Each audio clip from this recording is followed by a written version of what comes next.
सभी मित्रों को सादर नमस्ते। यज्ञ प्रत्यंत यूट्यूब चैनल में आपका स्वागत है।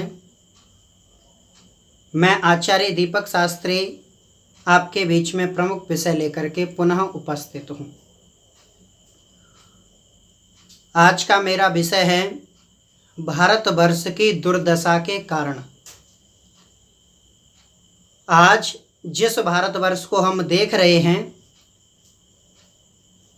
उस भारतवर्ष में और प्राचीन काल के भारतवर्ष में या आर्यावर्त नामक, जब तक इस देश का नाम आर्यावर्त था तब तक इस देश के कल्चर में, देश की संस्कृति में, देश के ग्रोथ में हर प्रकार से कमी आई है। इसलिए मैं इसको कह सकता हूँ कि भारत की जो दुर्दशा है, भारत की जो गिरावट है, उसमें प्रमुख कारण क्या रहे हैं। सबसे बड़ा कारण भारत की अवनति का, भारत की दुर्भाग्य उदय का जो हुआ वो है महाभारत। महाभारत का जो युद्ध हुआ था, उस युद्ध से आप भली प्रकार परिचित हैं।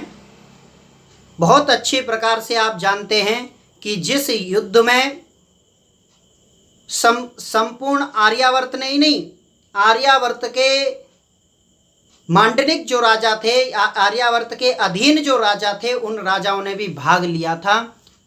और ऐसा कहा जाता है कि उस समय स्त्री और बच्चे, वृद्ध, ये तीन ही लोग बचे थे। युवा अवस्था के जो व्यक्ति थे वो संसार में दिखाई नहीं देते थे। पूरी पृथ्वी युवाओं से विहीन हो गई थी। ऐसा भयंकर युद्ध हुआ था। उस युद्ध से ही भारत का अभ्युदय, भारत का जो दुर्भाग्य था, भारत का जो दुर्भाग्य उदय हुआ था, वो वहीं से हुआ था। वो भारत के पतन का प्रथम स्टेप था या प्रथम सीढ़ी थी, जहां से भारत की अवनति शुरू हुई थी। महर्षि स्वामी दयानंद सरस्वती ने भी महाभारत के युद्ध के बारे में लिखा। वो कहते हैं कि दुर्योधन दुष्ट, कुल हत्यारा, ऐसे शब्दों से स्वामी जी ने उसको संबोधित किया।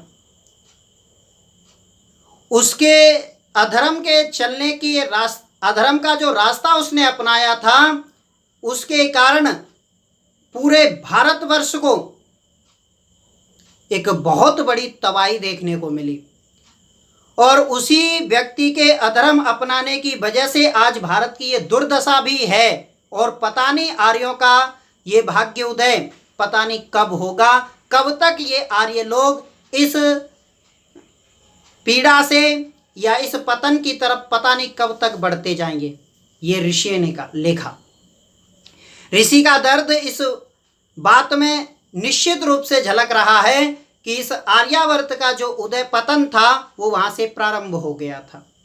उसके बाद जब उस युद्ध में जानी, विद्वान, चिकित्सक, हर प्रकार का जो व्यक्ति था उसने उसमें भाग लिया था, वो सारे ही लोग उसमें युद्ध में मारे गए थे।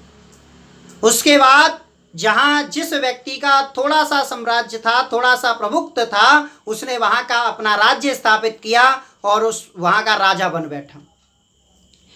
ये आर्यावर्त जो अखंड था वो खंड खंड होकर के बिखरने लगा। उसके बाद इसका पतन वहीं नहीं रुका। उसके बाद इस आर्य और श्रेष्ठ संस्कृति में कुप्रथाओं ने प्रचलन, अपना जो कदम था वो बढ़ाया। बहुत सारी कुप्रथाएं चली। उन कुप्रथाओं के बारे में आपने बहुत सारा सुना होगा। और मैं तो अक्सर कहा करता हूं कि महर्षि स्वामी दयानंद सरस्वती ना आते तो शायद हमें वो कुप्रथाएं पता भी ना चलते। हम अपने गौरवमय इतिहास से वंचित रह जाते। हम समझ ही नहीं पाते कि हमारा इतिहास भी ऐसा रहा है, या ये कुप्रथाएं जो कल परसों से चल पड़ी हैं, हम उन्हीं की अंधी दौड़ में फंस करके रह गए थे। उससे निकलने का जो रास्ता है वो महर्षि स्वामी दयानंद सरस्वती ने दिया। कुप्रथाओं का प्रचलन सबसे ज्यादा यदि किसी पर अत्याचार हुए तो उसमें आती हैं नारी। नारियों पर अत्याचार, विधवा विवाह ना होना, बाल विवाह होना, सती प्रथा, ऐसे बहुत सारे कार्य, कन्याओं को विद्या ग्रहण न करना या न करने देना, ऐसे बहुत सारी कुप्रथाओं का प्रचलन हुआ। छुआछूत, जाति प्रथा, समाज वर्गों में बंटने लगा।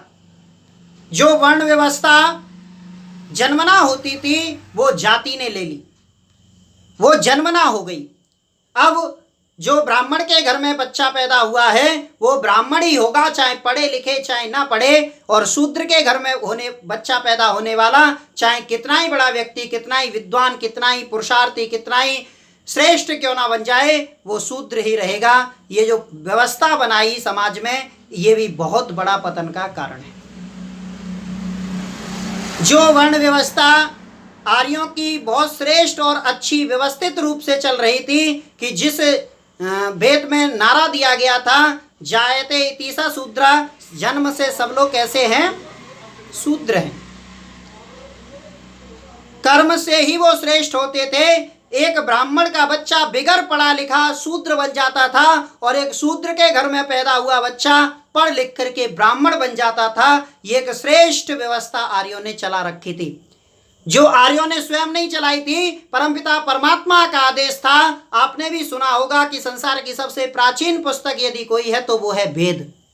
और वेद को आर्य लोग या हमारी ऋषि संस्कृति, हमारा इतिहास कहता है कि वेद परमपिता परमात्मा की वाणी है। परमपिता परमात्मा ने संपूर्ण संसार के कल्याण के लिए उस वेद रूपी ज्ञान को हमें दिया था।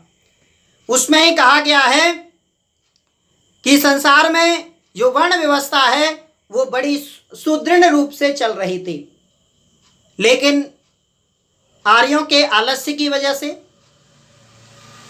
जो वर्ण व्यवस्था बड़ी अच्छी प्रकार से समाज को संतुलित बनाने के लिए बनाई गई थी, वही वर्ण व्यवस्था भारत की संस्कृति को नष्ट करने के लिए सबसे बड़ा हथियार बनी। क्योंकि भारत की संस्कृति को नष्ट होने से सबसे ज्यादा यदि किसी ने नष्ट किया है तो वो है आपस की फूट। और आपस की फूट में भी हम जातियों में बट करके रह गए। वर्ण की जगह जब जातियों ने ले ली, तो यदि राजपूतों पर आक्रमण हो रहा है तो ब्राह्मण वर्ग बैठा है कि राजपूत मर रहे, मरने दीजिए। जब ब्राह्मणों पर आक्रमण हुआ तो राजपूत चुप बैठे हैं कि ब्राह्मण मर रहे हैं, मरने दीजिए। और इसका फायदा उठा करके विदेशी लोगों ने आक्रमण करके इस भारत को लूटना प्रारंभ कर दिया।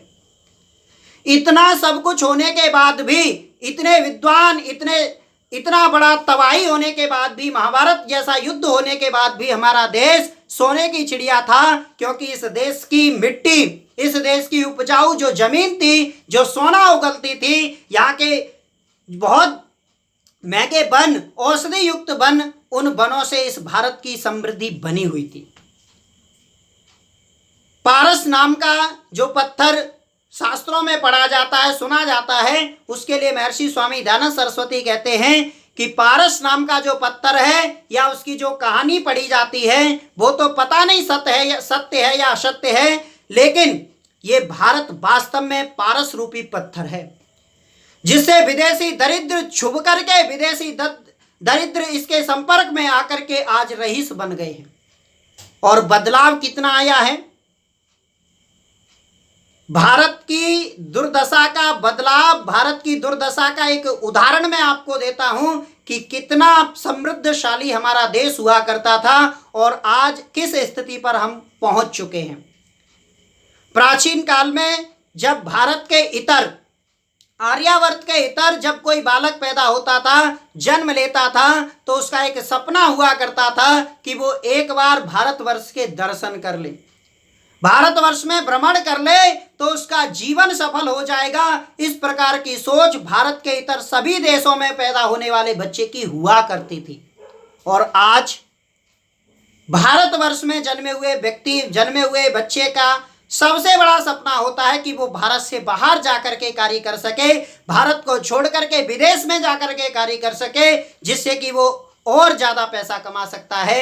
ये जो सोच, ये जो बदलाव आए हैं, ये मैं समझता हूं कि भारतवर्ष की अवनति का सबसे बड़ा प्रमाण है। कहाँ इस देश में आने के लिए लोग तरसते थे और आज इस देश के लोग पलायन करते जा रहे हैं। जो समृद्धशाली हैं, जो योग्य हैं, वो कहीं ना कहीं आरक्षण इत्यादि का शिकार होकर के इस देश को छोड़ करके जा रहे हैं। इस तरफ हमें कार्य करने की आवश्यकता है। भूली ताय विसार दे, आगे की सुध ले, यदि अभी नहीं जागे तो कभी हम इस देश को पुनः सोने की चिड़िया नहीं बना पाएंगे। इसलिए जितना जल्दी हो सकता है आर्यों को जागने की आवश्यकता है। आर्य जब तक नहीं जागेंगे तब तक इस देश को बचाया नहीं जा सकता है। इस देश को यदि वास्तव में सोने की चिड़िया बनाना है तो वेद के अनुकूल चलना पड़ेगा, वेद के आधार पर जीवन व्यतीत करना पड़ेगा, वेद के आधार पर आपको आना पड़ेगा, वेद के अनुरूप अपने जीवन को ढालना पड़ेगा। और जिस दिन भारतवर्ष के लोगों ने वेद के अनुरूप अपने जीवन को ढाल लिया, उसके बाद बहुत ही कम समय में मेरा देश सोने की चिड़िया पुनः बन जाएगा। क्योंकि जो संविधान ईश्वर प्रदत्त है उस संविधान को कोई नकार नहीं सकता है। जो संविधान, जो सृष्टि चलाने का जो फॉर्मूला परमपिता परमात्मा ने दिया है उस फॉर्मूले को कोई नकार नहीं सकता है। तो आइए हम विचार करें कि हमारे देश के पतन का जो ये कारण होता जा रहा है इसको हम कैसे रोकें, इसको हम कैसे अपने देश को पुनः सोने की चिड़िया बना सकते हैं। जो भारत की दुर्दशा हो रही है उस दुर्दशा को हम कैसे रोक सकते हैं, कितना योगदान दे सकते हैं, ये हमें डिसाइड करना है। आप सब लोगों का बहुत बहुत धन्यवाद। विषय बहुत गंभीर है लेकिन समय आगे बढ़ने की पाबंदी नहीं देता है। पुनः फिर मैं इस विषय पर चर्चा करूंगा। आप सब लोगों का बहुत बहुत धन्यवाद।